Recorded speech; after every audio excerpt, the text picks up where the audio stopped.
I've had players who leave boys' clubs, I want to sign them, and I've got to register the form, he's still signed by the boys' club. Up until recently, boys' club registrations continued on for years. I can check a player on the SFA website who might be signed with a boys' club 18 months ago. Hopefully that has changed now. But I've had situations in Edinburgh where I've had people refuse to release a player to come to Hearts. I'll perhaps bring in, can I bring in Mr McDonald, because I think his question will touch on this as well. Angus McDonald? Yes, thanks, Convener. Just picking up on the points already made regarding registration. Andrew McKinlay mentioned earlier that parents are closely involved in the registration process, and Scott Robertson claimed this morning that there's no get-out clause, which we heard was challenged by John Murray.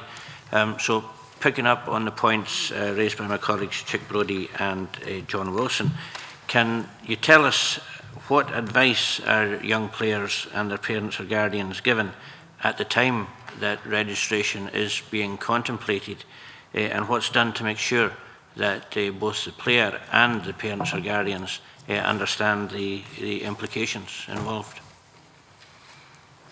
It's probably different from club to club, and John will be able to speak to Hearts.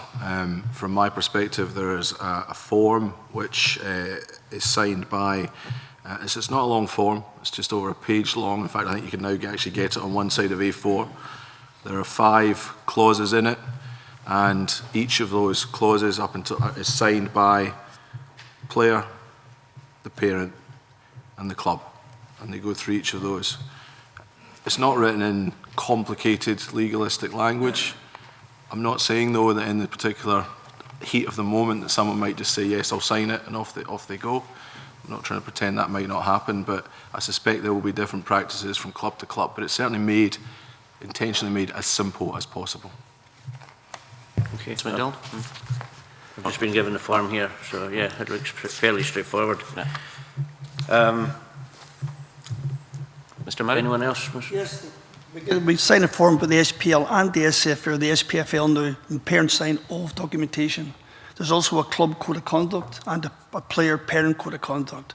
It is quite an intense registration process, and the players are given the documentation explaining the sign for 1 year, or it says on the registration form it's a 3-year registration. And that's explained to all the parents, certainly my club, and I believe most clubs. And I think that's a duty we have to the players and the parents to know exactly what they're signing. So they're presented with the documentation. Do you have a one-to-one with the parents or guardians? Every player signed at Hearts Football Club is signed with a guardian or a carer or a parent there, and the forms are explained to them. We go through a process with each individual parent, yes. Okay. In some occasions we bring them in as a squad, and we fill the forms out, but they read all the forms before they sign them. Can I pick a point from Mr Robertson? Yeah, it was a move in the right direction that the parent had to sign in 5 different places, and perhaps an indication of the poor practice that was going on that required them to bring in a form that they had to sign 5 times a registration. That's not something you do in youth football. Can I just, to kind of bring this to sort of boiling point, it's not the term I was going to... Mr Doncaster, what do we want? Yes, compensation is allowed by FIFA.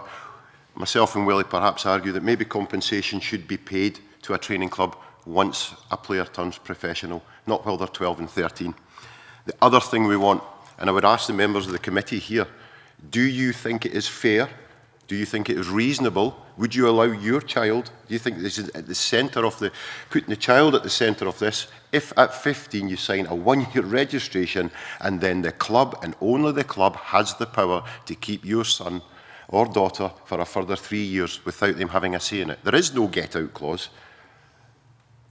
That's the 2 burning issues for us. Thank you. Could I perhaps ask very quickly Mr McKinlay, Mr Doncaster, just give a couple of comments to Mr Robertson's points? I think we've covered them, to be honest with you. I'll just sum on the compensation one.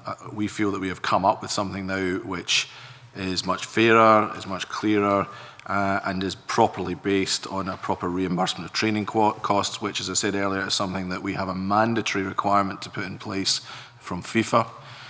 In relation to the second point, I think John has explained earlier on well the reason why 15 was seen as an important age You are right that there is no get-out clause. However, in practice, as I think we've talked about several times this morning, in practice, where players have looked to get out, that has often happened. Mr Doncaster? I agree with that. I think we've ended up with what is now a very fair and balanced system, which understands and reflects the interests of young players as well as it does the clubs.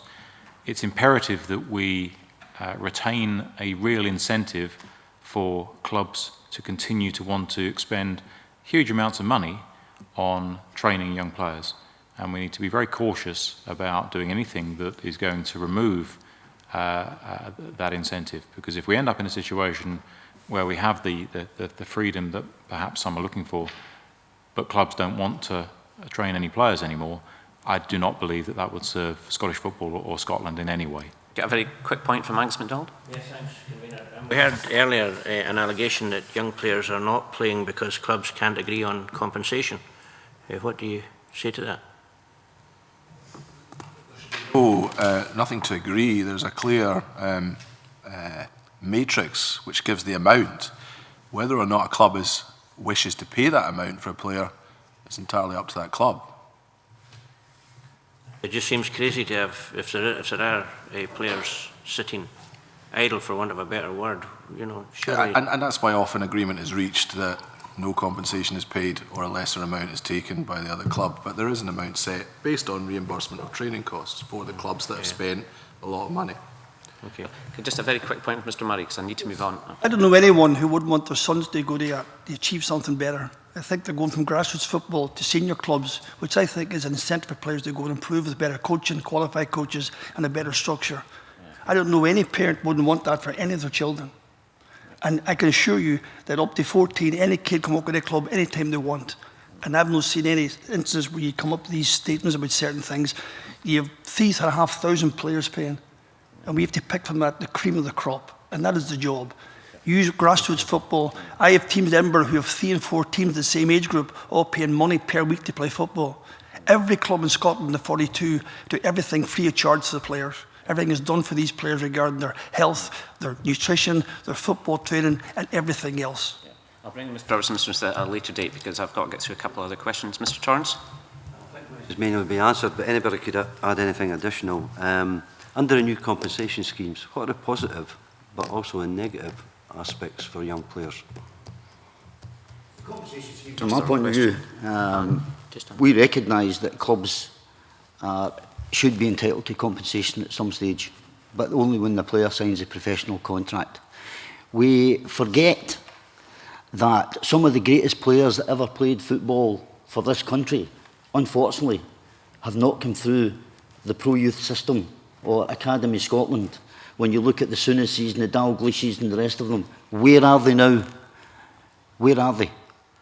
Compensation for those players was not in place and was not necessary other than an official transfer for the professional clubs after they graduated through the boys club system, which is has proved in the past to be far superior than the pro youth system in terms of turning out the highest quality of players. Do Mr Doncaster and Mr McKinlay wish to come in at that point? Going back 30 or 40 years is perhaps not particularly relevant to today's environment. I believe that we have a very fair, balanced system in place. I believe that the interests of young players are properly protected, and where there is any suggestion of wrongdoing or breaches of rules, those suggestions are taken very seriously, and we have a good track record of pursuing breaches by our member clubs. Thank you for that, Mr Murray. I think that is a totally irrelevant argument to say that. I can't believe you came up with that statement. I remember years ago people thought the world was square and it wasn't round. We had coal fires, now central heating. Things have changed, things evolve, and football's evolved, and I think that argument is totally, totally unbelievable. I must admit that. Anne McTaggart, that's question 8. Thank you, Convener. And you've probably been asked this question to death and answered it to death, but you're getting it asked again. Just to drill down on it ever so slightly more. In what respect does the new scheme offer improvement? Mr McKinlay? I think it offers improvement because it's far clearer and it's properly tied in to the amounts that clubs have actually spent. We have this obligation to put in place something which does properly reimburse clubs. And we believe that, you know, every club will spend a different amount. So we don't want a system where you go down to it's different for absolutely every club. We want something that's workable, but we feel we've reached a good balance here, that's something that shows you the higher up you are, the more you've spent. And that's why we feel it's a fairer system.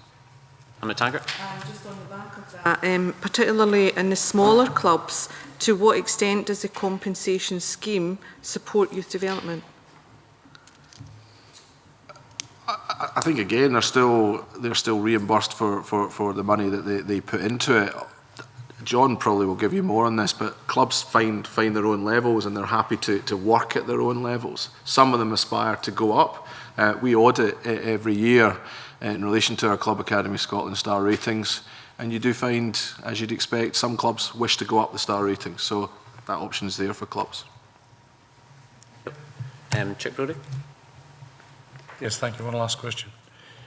In terms of the investment, some of the public funding and the speculation that goes on, how do you measure the outcomes and success of this new process, given the current state of Scottish football in terms of attendances and general success? How do you measure the outcomes?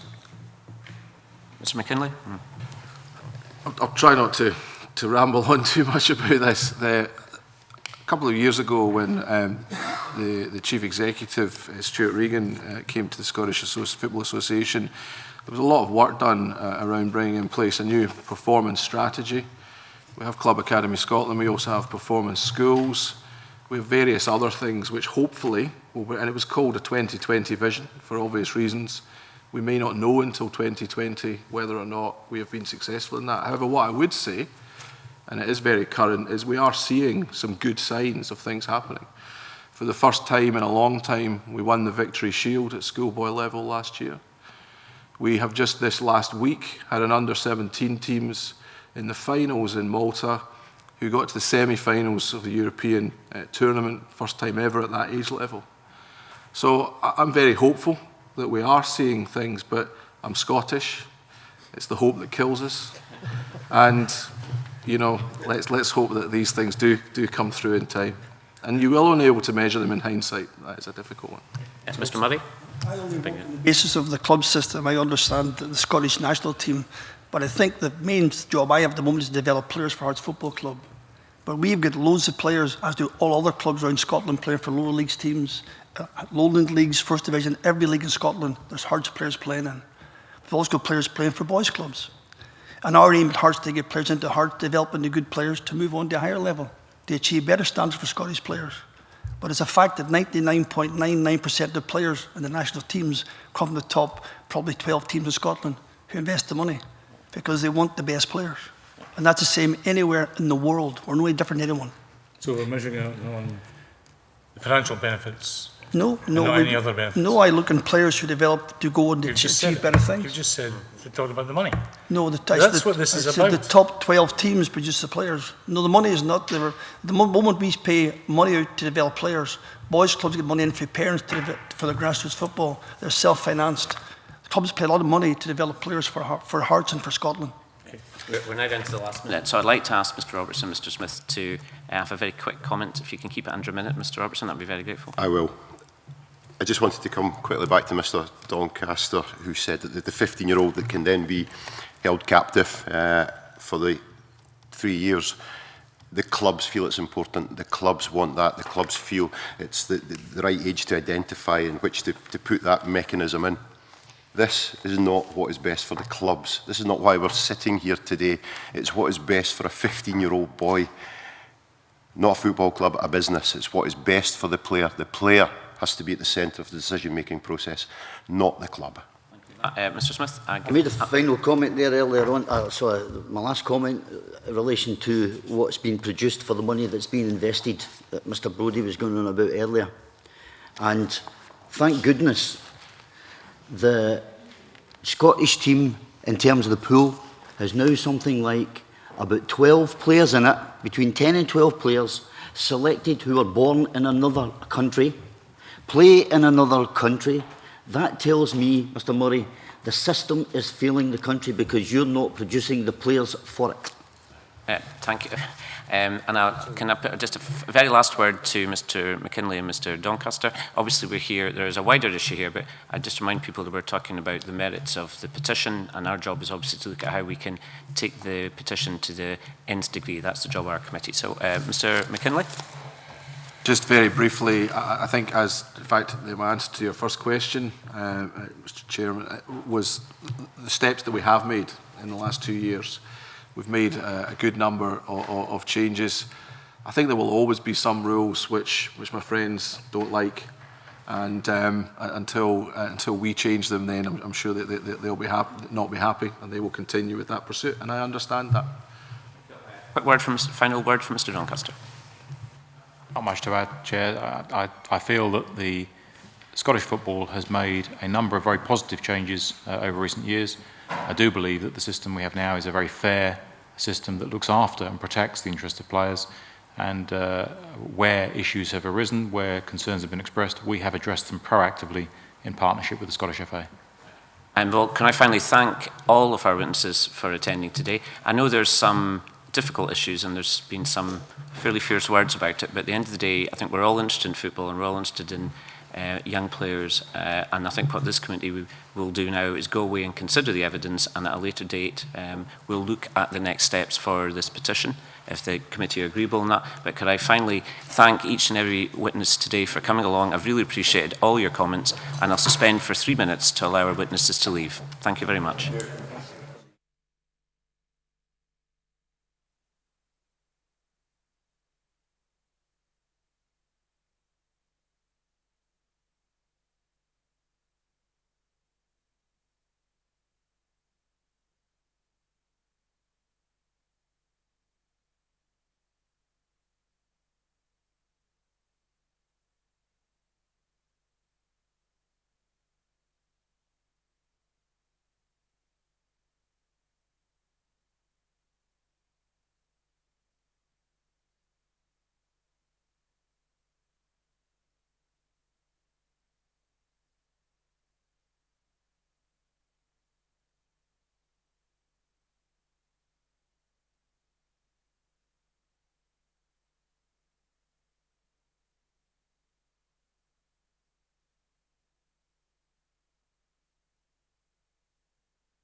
Colleagues, if we can restart our committee, we're on agenda item 2, consideration of new petitions.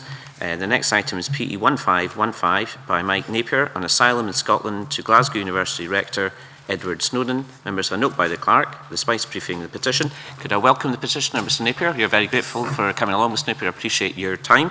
Could I invite you to make a short presentation of around 5 minutes. That will be followed by questions from myself and my colleagues. Mr Napier. Thank you.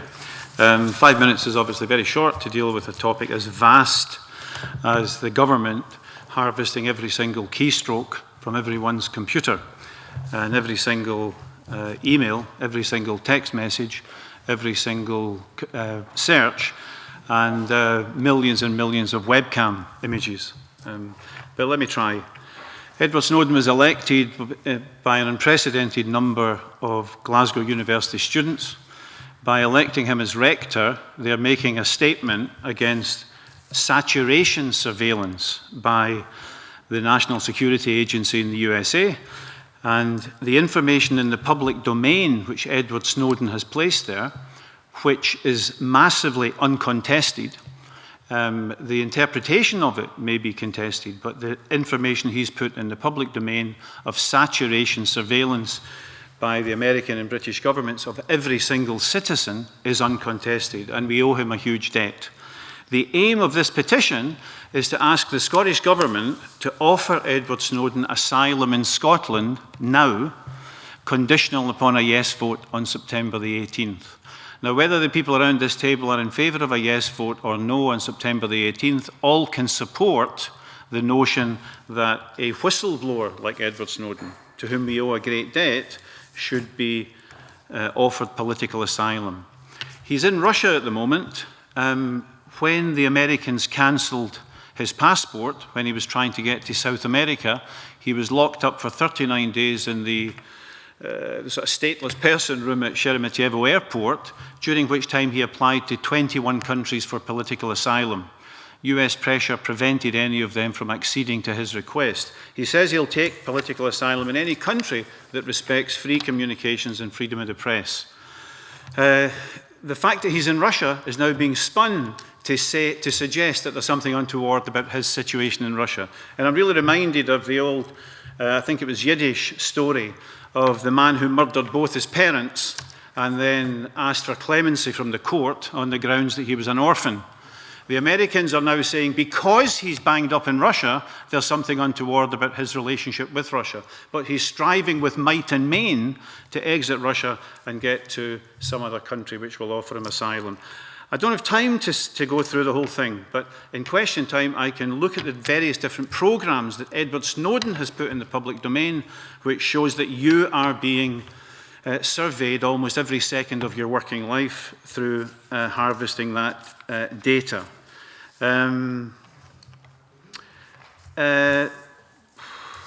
He's a fugitive. He is trying to get here. We owe him a debt of gratitude.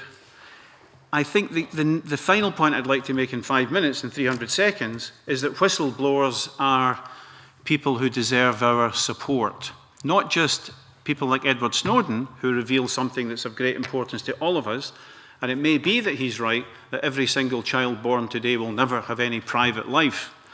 But whistleblowers in the NHS, and only last month, Dr. Raj Mathu was vindicated after many years of being suspended for pointing out that patients were dying unnecessarily because of cuts. Jimmy Savile, as we know, committed horrific offences over many, many years, even decades, while the talk in the BBC canteen was quite often, what the devil is somebody going to do about him? So whistleblowers need support, and if whistleblowers don't get support, those who are potential whistleblowers in revealing illegality, misdemeanour, atrocities and so on, are intimidated. I think many people would suggest there's a democratic deficit in our society. Whistleblowers play a part in mending that particular gap. So I hope I haven't overshot my 5 minutes by too much. Edward Snowden has revealed information to us that we would not otherwise know. It is of significance to every single citizen in Scotland. He acted out of the purest of motives, and an offer of asylum to the man by an independent Scottish government, an offer made today conditional upon an outcome in September, would itself be news and would allow the members of this committee to strike a blow for a private life for all of us. Thank you very much, Mr Napier, for the depth of your comments and keeping it within time. And perhaps, just from a personal view, should perhaps congratulate Glasgow University for electing Edward Snowden as rector in absentia. I think the other track record with that was Winnie Mandela, if my memory serves me correct as well. So I think that was an excellent result. Can I ask a couple of questions? I wasn't going to actually ask this, but your comments have triggered a comment in my mind. You were suggesting that the NSA would have been spying on Scottish citizens as well. Is there any evidence in Mr Snowden's information that that was actually the case, that American agencies were spying on Scottish citizens? He's revealed many programmes, but 5 in all, 5 significant ones. They can spy on any individual anywhere in the world as long as they have an email address. One programme, Tempora, collects all emails, texts, browsing histories, passwords, webcam pictures, and even a Facebook post which you decide to recall and not to send, they are actually harvested. So it's not just what you send that's harvested, it's what you might even think about sending. The German Justice Minister, and the Germans have experience of the Stasi opening a lot of letters, called the GCHQ's harvesting of emails in this country nightmarish. And Edward Snowden has gone on record as saying that the GCHQ, I can't remember the adjective, but is much worse than the NA. I think he used the adjective vicious, is much worse than the National Security Agency in the USA in its approach to harvesting information from citizens who are not even suspected of any wrongdoing. Perhaps it may be an argument for another day on this one, but I was interested in the comments you made. Just a couple of practical points. I think you've partly answered this.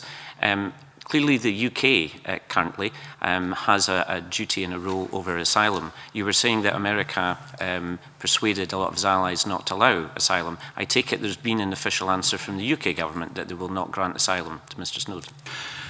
I hope it won't come as a great surprise that of the 21 countries that Edward Snowden applied for asylum to, I have no record that he even thought of the UK, given the way in which Mr Cameron's in bed with Mr Obama.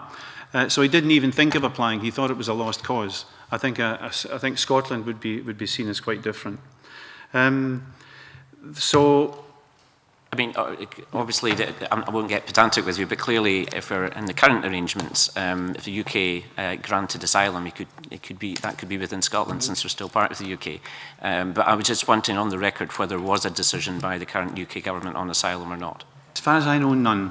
Okay. That he would not think that coming to the UK under the present government would be a safe haven. Standard point. Thank you. And my final point before I bring my colleagues in, you'll be well aware with your background that if there was a yes vote, that asylum would remain reserved until March 2016.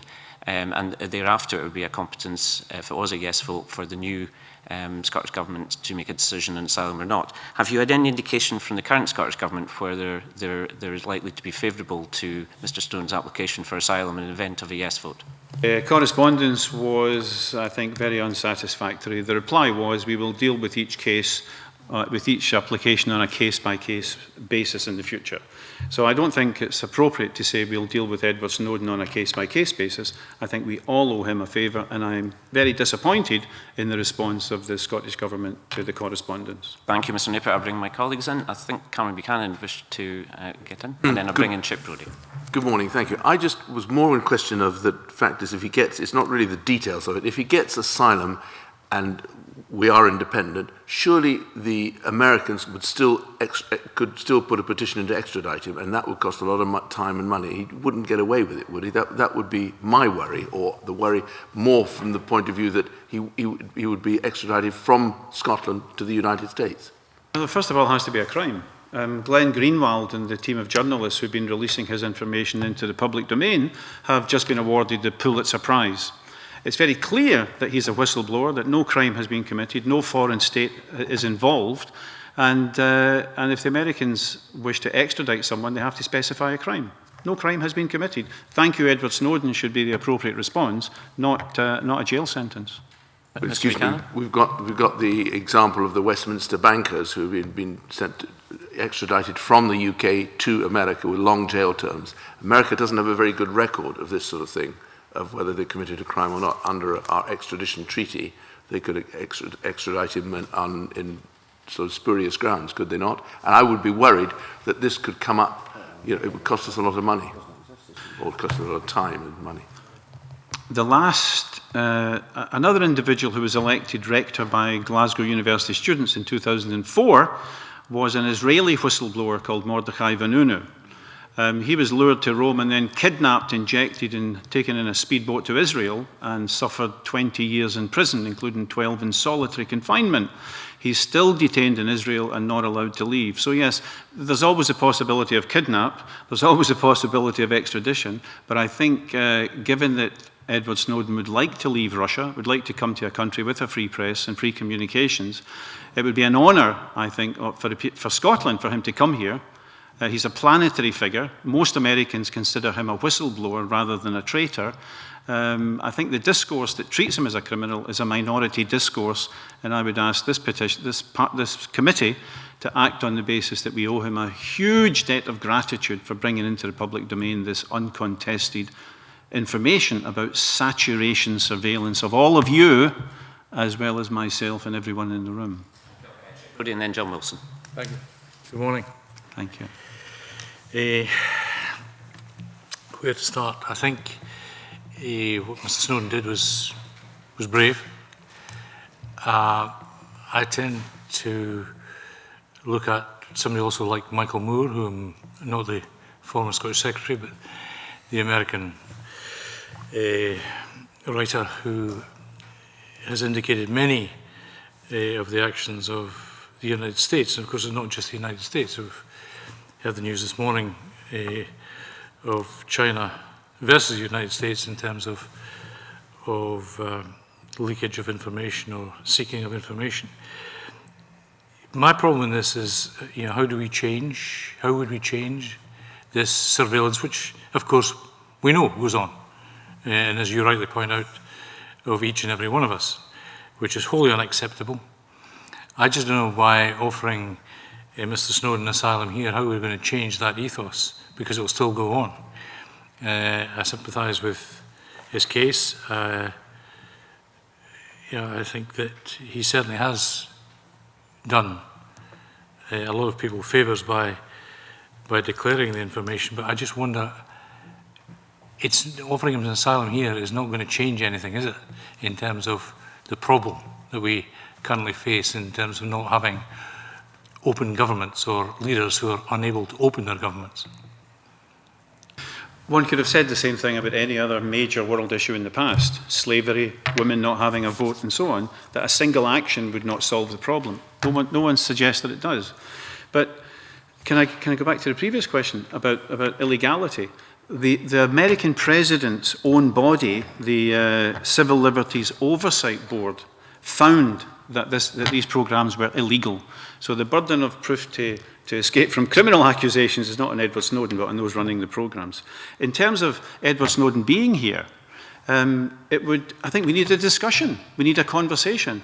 And Snowden went on record a couple of weeks ago as saying that at least the worst thing that he feared hadn't happened, i.e. that his revelations would be ignored, that there has been a worldwide discussion about this issue. It is in the public domain. The higher up the agenda it can be pushed, the better for all of us. There's no magic bullet. There's serious problems of technology here, that every single stroke of your keyboard can be harvested. This was not possible in the past. When I watched spy movies as a kid, the fact that letters were opened between the post office and one's address was seen as ominous and dark. Now every single keyboard can be harvested. So there are fundamental problems. There's no magic bullet, but at the very least we need a declaration of principle. The First Minister has made a declaration of principle that such intrusion is unacceptable and ominous. You've done the same thing, Mr. Brodie. We need more and more of that. We need a tsunami of opposition to this, and maybe a solution is going to open up. But allowing it to be swept under the carpet, and GCHQ has issued a DA notice, some of you will know more about this than I do, to the BBC, advising them very strongly, I think it's like a policeman asking you to pull over, not to run stories on one of these surveillance activities and British involvement in it. So we are already being prevented from accessing information the BBC is colluding in this. So, of course, are Microsoft, Google, Skype, and Yahoo, and so on. They've been very docile, obedient in terms of the NSA in supplying all this information. So I don't want to, it's a gigantic problem, and there's no single solution. But it would be a declaration of principle. And in politics, I think you understand better than I, symbols are very important.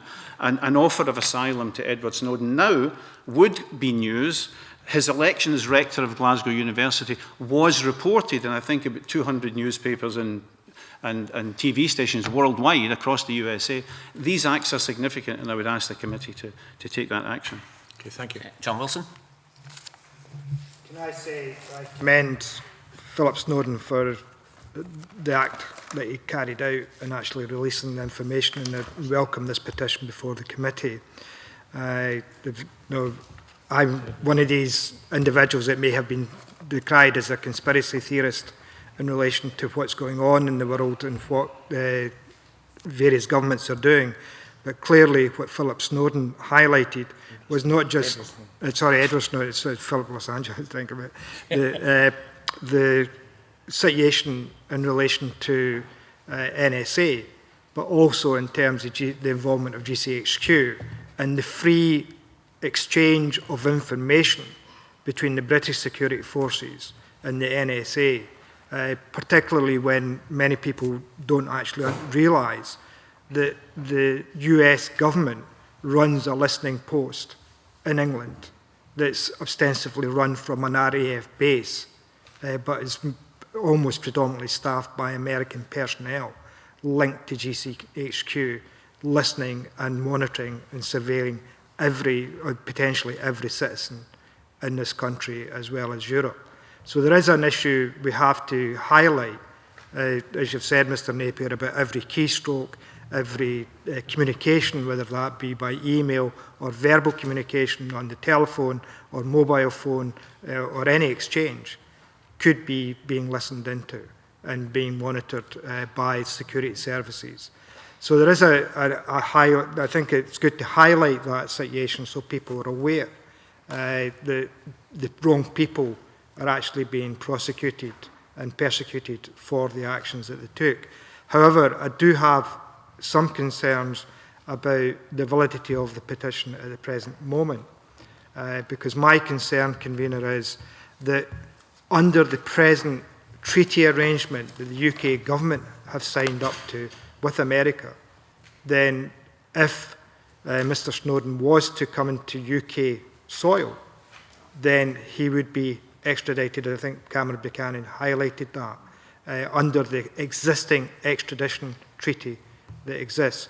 And I think there is a wider debate that depending on what happens on the 19th of September this year, about whether or not an independent Scotland would actually honour that treaty agreement with the USA, because I think that we've got to go into that debate before we can commit ourselves to actually giving sanctuary to anyone who seeks that support to come to Scotland, because I think there are discussions that have to take place.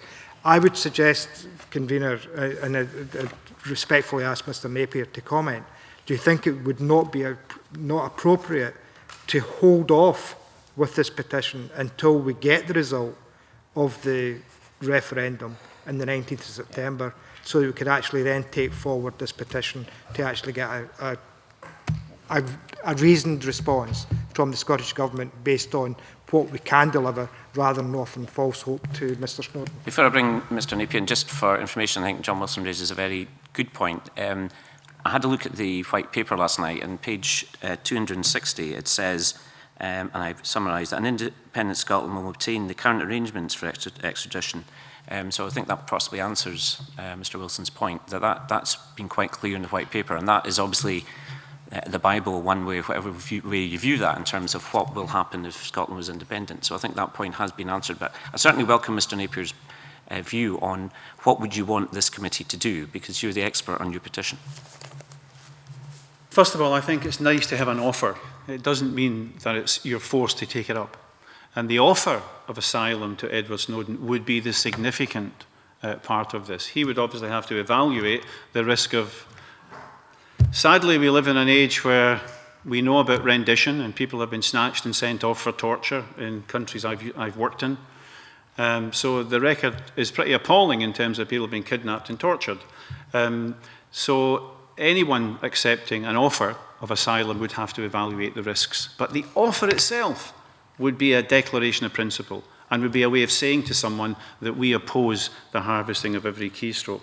Can I just add one important thing that I didn't have a chance to say in my opening remarks? I had an opportunity to spend some time that one doesn't often have with a 27-year veteran of the CIA who used to give daily briefings to a man called Ronald Reagan. He sometimes found him awake. But he gave him daily briefings on intelligence. He's a very significant figure in the CIA called Ray McGovern. And when I spoke to Ray McGovern, he said, look, this thing is being sold on the basis of fear, that it's a price you have to pay. It's a price you pay for protection against terrorism, blanket surveillance, saturation coverage. He said it's complete nonsense.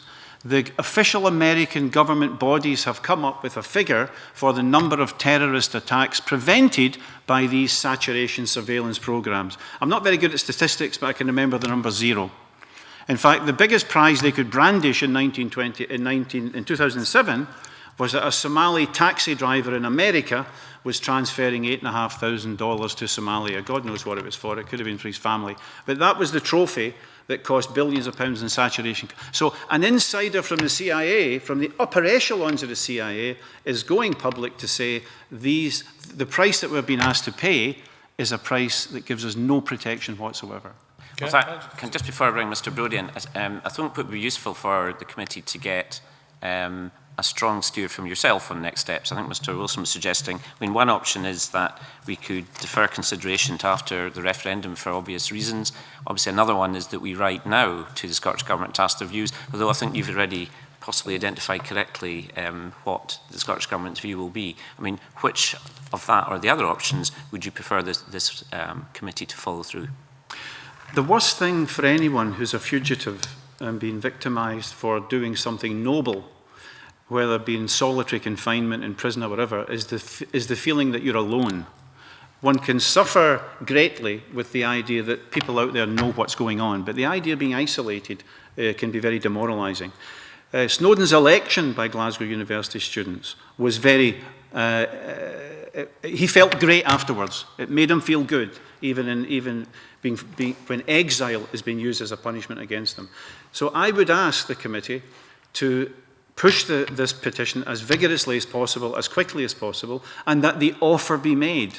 The acceptance of the offer would have to follow an evaluation. But the reason I ask for that is that this saturation surveillance is happening today, tomorrow, and millions of our emails and texts are being harvested. So I think it's a very urgent, dangerous situation.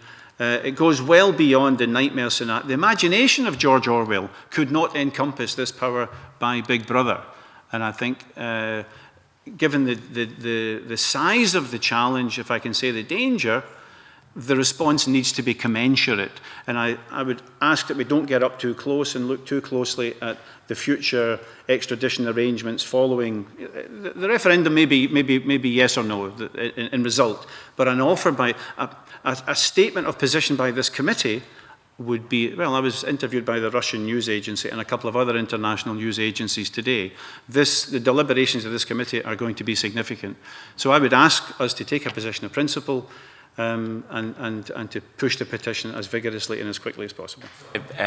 Just to be clear then, that I'm understanding you correctly, would you wish us to write to the Scottish Government and ask the Scottish Government's assessment of this situation?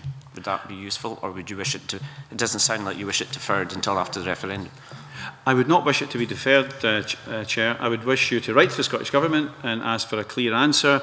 I would wish you to take any steps within your power. I don't know to what extent you can stimulate any debate inside other sections of the government, but I would ask you to take every step that you possibly can. Thank you. Mr. Brodie?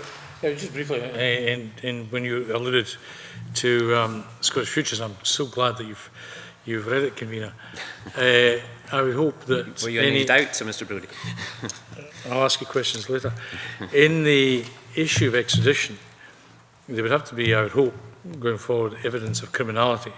And I think that is quite important going forward in terms of, we had a situation with, the hacker's name escapes me, that ran for about 5 years, 4 years, 5 years, the young Scots guy. So just for clarity, I think when we talk about things like this, we need to be very clear as to the principles that would be applied in terms of looking at international agreements. John Wilson.